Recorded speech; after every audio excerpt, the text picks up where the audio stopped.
নিজেকে ভীষণ লাকি মনে করছি যে আমি ঈদের সময় বাংলাদেশ আসতে পেরেছি, আর বাংলাদেশে আমার প্রথম সিনেমা ঈদে রিলিজ। সেটার জন্য আমি ভীষণভাবে grateful. Thank you Hriday, thank you real energy production. And আমি তো আজকে সিনেমাটা প্রথম দেখলাম, আমার খুবই ভালো লেগেছে। আহ, মানে you have made this film amazing. আমার খুব ভালো লেগেছে, আর আমি আরও অনেকবার দেখতে চাইবো। তো আমার জন্য এটা অনেক বড় ব্যাপার যে ঈদে আমি বাংলাদেশ এসে নিজের সিনেমা দেখছি, আর যখন অডিয়েন্স এত পছন্দ করছে সিনেমা, তখন তো আরও ভালো লাগছে। আমার মা বাবাও খুব খুশি। মা বাবা অফকোর্স এখানে নেই, কিন্তু খুবই খুশি, সব কিছুই জানে, আমি সব কিছুই জানাচ্ছি, আপডেটস দিতে থাকছি। তো দে আর রিয়েলি হ্যাপি। কেমন লাগলো? যতটুকু জানি আপনাকে মনে হয় সোহেল মন্ডল ব্ল্যাকমেইল করে। একটু তার সম্পর্কে বলো। না, ব্ল্যাকমেল করে না কি করে সেটা অ্যাকচুয়ালি আমি বলতে পারবো না। সেটার জন্য তো সিনেমাটা ট্রিক কোয়েশ্চেন, হ্যাঁ সিনেমাটা দেখতে হবে। কিন্তু হ্যাঁ, সোহেলের সাথে কাজ করে আমার খুবই ভালো লেগেছে, আর he is very nice, he is very supportive. আর সিয়ামের কথা তো আমি সবসময় বলেছি যে he is a gentleman, he is super, he is very. Susmita, আপনার এই টিমের সাথে আপনার পুরো জার্নিটা কেমন ছিল, আবার একটু যদি বলতেন। খুবই ভালো, খুবই এক্সাইটিং, খুবই বিউটিফুল একটা জার্নি। আমরা সবাই মিলে ভালোবেসে অনেস্টলি কাজটা করেছি, আর এখন আস্তে আস্তে সেটার ফলও পাচ্ছি, কারণ অডিয়েন্স এত ভালোবাসাতে, আলটিমেটলি তো আমরা কাজ করি মানুষের জন্যই। তো যখন এই ভালোবাসাটা আমরা পাই, তখন আমাদের খুবই ভালো লাগে। তো এক্সপিরিয়েন্স কাজ করার খুবই ভালো।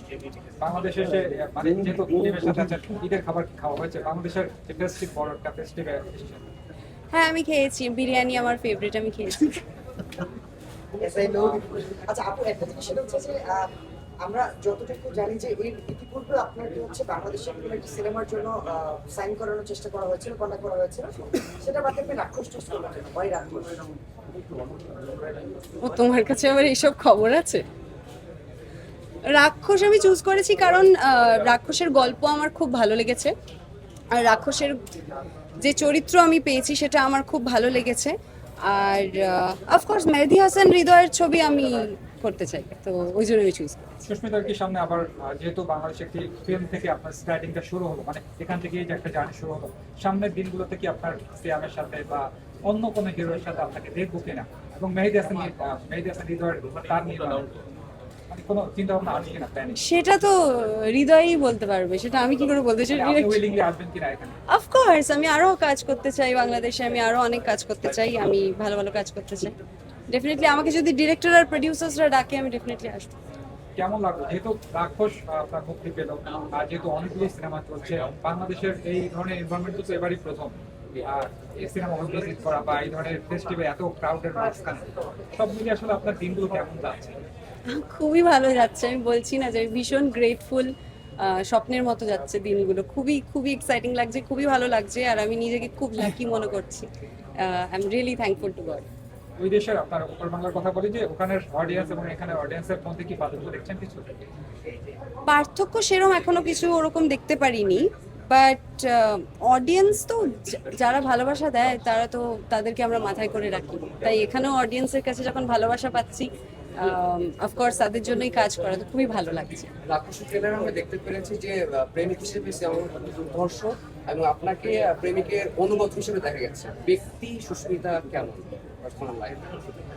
এরই পার্সোনাল লাইফে সুস্মিতাকে জানতে গেলে আরো অনেকগুলো সিনেমা আমায় করতে হবে, তারপরে আরো বিস্তারিত ইন্টারভিউতে বসতে হবে, তখন জানতে পারছি। আচ্ছা আপু, রাক্ষস যে সিনেমাটা আমরা এন্ডিংয়ে বুঝতে পারি যে এটা পার্ট 2 আসবে। এটা কি আসবে? এটা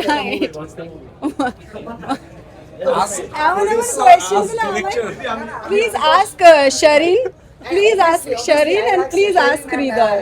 আজিম ভাই অলসো, বাট আমার প্রশ্ন হচ্ছে যদি এই ফ্র্যাঞ্চাইজিতে আমরা আপনাকে কি আরো দেখার প্রত্যাশা করি? ওই যে আমি বললাম যে আমাকে যদি ডিরেক্টর আর প্রডিউসার ডাকে, অফকোর্স আমি আসবো, আর সিয়াম যদি চায় আমি আসবো। সিয়াম চাইলে আসলে অবশ্যই। ও মাই গড, ভাই I think, আপনারা still bonding হয়ে গেছে আপনাদের। হ্যাঁ হ্যাঁ, সিয়ামের সাথে আমার ভালো বন্ধুত্ব। He is a nice friend, he is very helpful, very supportive. সুস্মিতার কাছে একটা শেষ প্রশ্ন নেব। চ্যানেল ভাই আপনি কি যে কাজ যে কথাটি বলতে চেয়েছিলাম, ভারতীয় নায়িকাদের জন্য বাংলাদেশ সিনেমা কতটুকু লাকি বলে আপনি মনে করেন?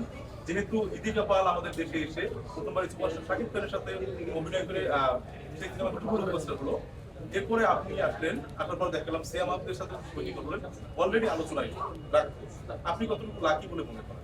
এই যে আমি প্রথমেই কিন্তু ওই ওয়ার্ডটা দিয়েই শুরু করেছিলাম যে আমি নিজেকে ভীষণ লাকি মনে করছি, আর বাংলাদেশে কাজ করতে আমার ভীষণ ভালো লেগেছে। আমি আরও অনেক বেশি বেশি কাজ করতে চাই, আর দুই বাংলায় আরও বেশি কাজ একসাথে হলে খুবই ভালো হয় আমার মনে হয়। যে ব্যারিয়ারটা আছে আমাদের